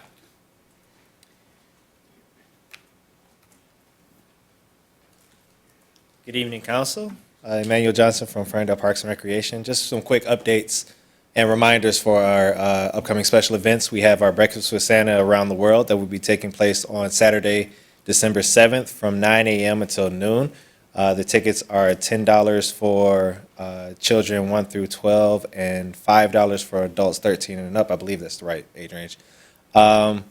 It includes a pancake breakfast, sausage and eggs. You get to come and meet Santa, take a picture with him that you can take home. And there's also 4 different craft rooms that are set up that reflect different countries around the world. This year's countries are Romania, Japan, Kenya, and Australia. And there will be different ornaments for each of those. We also have the Ferndale Library that will be coming out and doing a story time in one of our rooms. And all participants also take home a goodie bag with different treats and everything in them. On the following day, on Sunday, December 8th, we will have our holiday showplace, which is our crafts fair with holiday themes. We are not charging entry for that. That takes place from 10 to 3 on that day. We're not charging an entry fee for that, but we are accepting donations on behalf of the Metro Detroit Youth Clubs, which is formerly Boys and Girls Club that operates out of our building. It'll go toward their Keystone Club, which will help them fund some of their projects and everything that we're doing. Cool. Any questions? Questions? Cool. Thank you very much. City Clerk. Okay, this is from Marnie. We just finished the elections. Voter turnout here for this year was 27.96%. 2017, it was 10.48. 2015 was 14.5, and 2013 was 22.3, but that was the marijuana proposal on there. And wanted to extend our thanks to the precinct inspectors, facility staff, candidate teams, and city staff for their work to make this a successful day. We registered 18 new voters who also voted on election day. No complaints were reported that we heard about, so if anybody else did, just keep it to yourself. What can I say? It's too late now. Oh, thank God. Let's see. All of our candidates who get sworn in, let's see, they will take office on January 1st, and the official swearing in is January 13th. Melanie Piana for mayor, Kat Burner James and Raylon Leaks May for council, and then Laura Mikulski for the council partial term. And the next election, which we're already gearing up for, is the presidential primary and school bond on March 10th. So if anybody wants to become an inspector, just call the clerk's office. Thanks, and again, you guys did a phenomenal job. It really went smoothly, and especially with absentees being as high as they were, that just, you guys did great. So, Joe? Yeah, thank you, Your Honor. I'd like to also just echo that credit to our election volunteers as well as just city staff did a tremendous job again. And our office received nothing but kudos on the energy and effort and commitment of our volunteers. So credit where credit's due. Also, I want to really acknowledge the credit to Kyle's presentation on the CIP. Really, this council years ago adopted a 3-year approach to budget adoption, so we have to forecast out 3 years and capital plan 5 years, which means that the budget process is really ongoing. It doesn't really stop. The season starts as soon as the budget's adopted, really. So from a planning perspective, the fact that we're in a position to walk into the capital plan and have it adopted prior to the holidays is a tremendous achievement. It's an aggressive achievement in terms of a project timeline, so just credit on that. That's great. And I just wanted to close on an update. Greg Ernie, the principal from Versa Wanda, is our development partner on the DOT. I will be giving a general project update on November 25th, but since he did address this to called audience, I just wanted to fill in some gaps in case there are questions about who Greg is. So we went out for proposals for a development partner on the DOT to develop office space, street-level retail, and affordable housing space as part of the project. It took 2 cycles of bids because it just took a long time to find a developer who's willing to work with us on achieving the goals that we wanted to achieve on the project. And so I'm happy to report that the state recently did just approve the incentive package that actually makes that project real. Without the state's support, we would have just built the parking deck and would have continued to work for a future development. So what this really means is, as Greg said, he's going to commit to bringing the first downtown office space in Ferndale, which is 20,000 square feet of office space on top of the dot. He will be developing street-level retail, 16,000 square feet. Now, the leasing rates for those street level were highly negotiated and in writing, contractually obligated by the developer to support small and local business. I'll present those details on what those lease rates look like. But the idea was preserving the character of our downtown businesses. So I'm really excited about what we were able to negotiate with them and that they were willing to advance our goals. And also, they are required to develop affordable housing on the project as well, as defined by metrics articulated in City Council's affordable housing policy. So this is really the first project that I can think of that resembles this kind of community-led driven project. I'm really proud. It took 4 years to get to this point, but we got there. Thank you to the state of Michigan, and thank you to Versa Wanda for being a willing dance partner on this project. Thanks, Joe. Dan? Just one item. Mayor Pro Tem Polika asked that I provide the ordinance committee with a proposed anti-fracking mining regulatory ordinance. I'll have that to the ordinance committee prior to the next council meeting. Great, thank you. Greg? I want to thank DPW for their great work in the past 24 hours.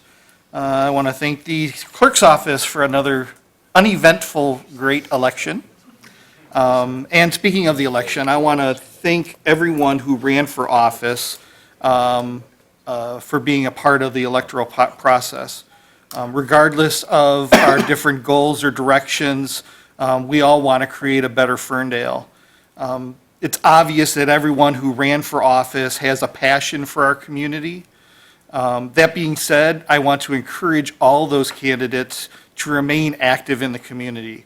What we have in common will strengthen our conviction, and our differences will enhance our cause. So, thank you. Thanks, Greg. Marlon? Yes, I just want to echo Mayor Pro Tem Polika. Thank you to the candidates who ran. Again, we all want what's best for Ferndale, and I really appreciated a very spirited campaign that we had.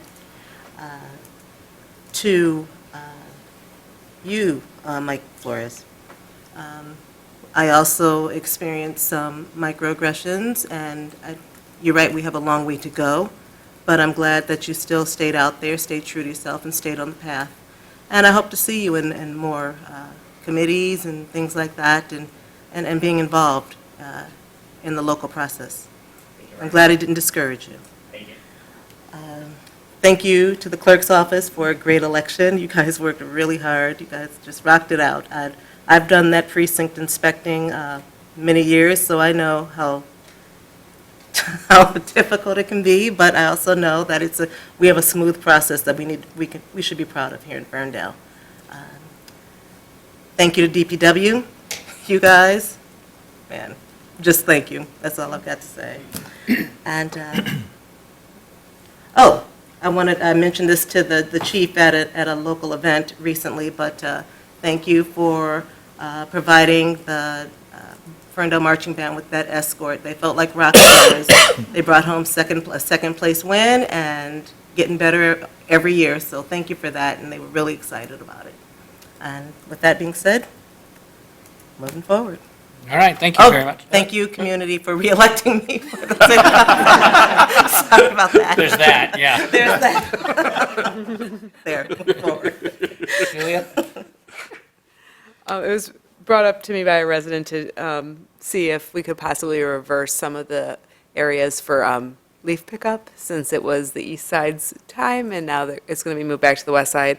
But listening to what you said tonight, plus my own observing of weather patterns, it looks like you're going to just do whatever you can get done. So I also want to thank you for such a speedy response my street was done by, I think, like 9:30 this morning. So I really appreciate that.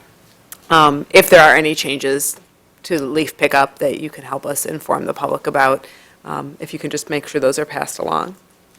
A few things. First of all, Sergeant Baron Brown, who won the award tonight, has been a really large part of helping the LGBT community build a bridge between our community and the police force, which has had somewhat of a contentious relationship, not so much in Ferndale, but across the United States. I do have people come to me from the LGBT community on a pretty regular basis to tell me that they've had positive interactions with their police force. So Sergeant Brown has done a great job and has now passed that over to Jill Malmeister, and she has just stepped right in as if very seamlessly. Also to Lenny, who won his award tonight. I was actually pretty assured that that must have been one of his children winning the award until I saw him here, because I referred to him as Lenny. I didn't know he had a different name that he went by. He's quite a leader in our community. For people who don't know, he has, I believe the number is something like 16 children. 16, and then over 130 foster children in his lifetime. So that's pretty phenomenal. And then, of course, one more thing. Happy birthday to Quinn, my son. He's turned 11 today. And was not thrilled that Mom had to work tonight, but he got some Thai-fi, so I think he's pretty happy about that. Yeah, just a couple of things.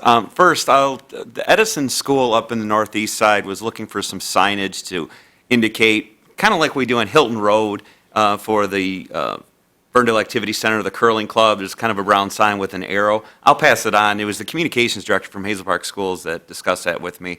How their sign is located is clearly off Hilton, and people apparently that when they go to the school have a hard time finding it. So I'll pass that along to you, as well as their contact information to deal with however we can. Second, thank you, DPW. The last 24 hours has been a huge task. I live on the Far East Side, and my street was done as soon as I got up, and it was before 8. So what a phenomenal job you've all done, and I do appreciate it. So we had an election. I want to congratulate all the winning candidates, but most importantly, Laura Mikulski, who was the one who was in my election. She's going to do great things. I think she's going to be an excellent councilwoman, and I look forward to seeing her grow up here as well as orient to the position and do great things. I do look forward to working with her, as well as all the people who have ran. I want to acknowledge just tonight in the audience, Ben Budoff is here, as well as Mike Flores, who did come to council, as well as Kat Bruner-James, councilwoman-elect.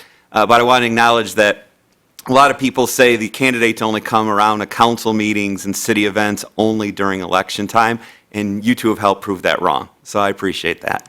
And then just with respect to the election, I congratulate Marnie and Barb, the entire election staff. Quite a bit of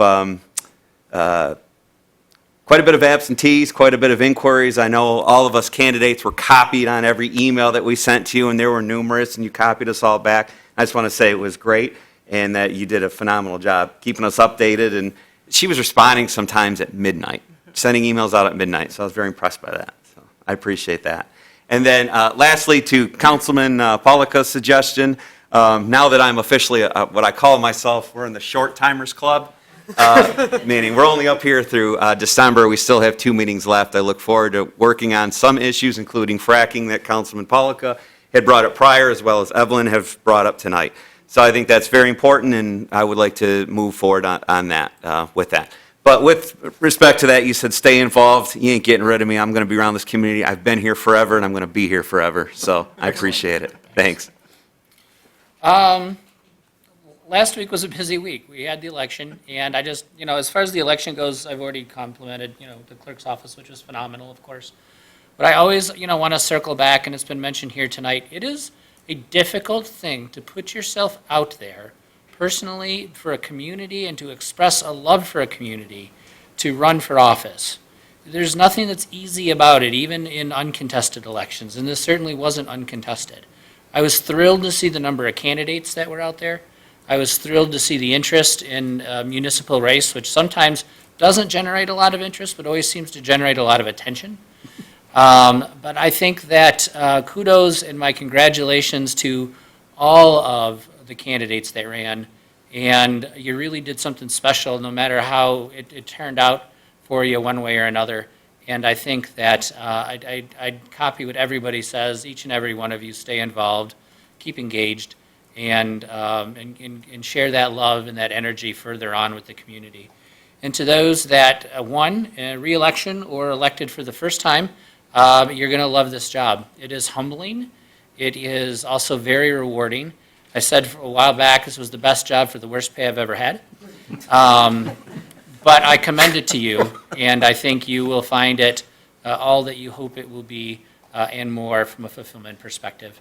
And of course, anything I can do to help those elected and will be on this council next year, I will always be available. But I got 2 more meetings and we got a lot to do. So, that being said, we also moved on and had the Police Auxiliary Recognition Dinner, which was wonderful this year. So I want to extend once again my thanks to our police auxiliary that do a lot of work for no pay to help keep our festivals and city running. And then the next night was Law and Order Night at the Elks, where we recognized Employees of the Year and Citizen of the Year and Senior of the Year. And that was a great experience and a great time as well. And I'm going to share the comments that I made in my remarks on that night. Congratulations to all the employees at the courthouse here at City Hall, DPW that were recognized. But I think what's even more spectacular about that is that you are representing a group of people who I truly believe and tell people frequently are the best group of municipal employees in the state of Michigan, if not the country. So again, having worked with you all for 8 years, a great night to recognize a few who are perceived as leaders of the pack, but all of you are winners from my perspective, and I think it's a wonderful, wonderful team here. That being said, that's it. I'm done. We do have a scheduled closed session to go into, so the chair will entertain a motion for closed session. I'll move that we move into closed session meeting to consider material exempt for discussion or disclosure by state or federal statute pursuant to MCL 15.268 subsection H, and consult with its attorney regarding trial or settlement strategy in connection with specific pending litigation, Five Star Outdoor Media LLC versus City of Ferndale pursuant to MCL 15.268 subsection E. Support with a 5-minute break. Yes. So I was doing that anyway. Thank you. Moved by Whitey, supported by Polika. Barb, will you call we got to call the roll. Don't leave yet. I think we're at Councilmember Whiting, Yes. Leaks May. Yes. Mayor Pro Tem Polika. Yes. Councilmember Music. Yes. And Mayor Martin. Yes, we are adjourned after a 5-minute break.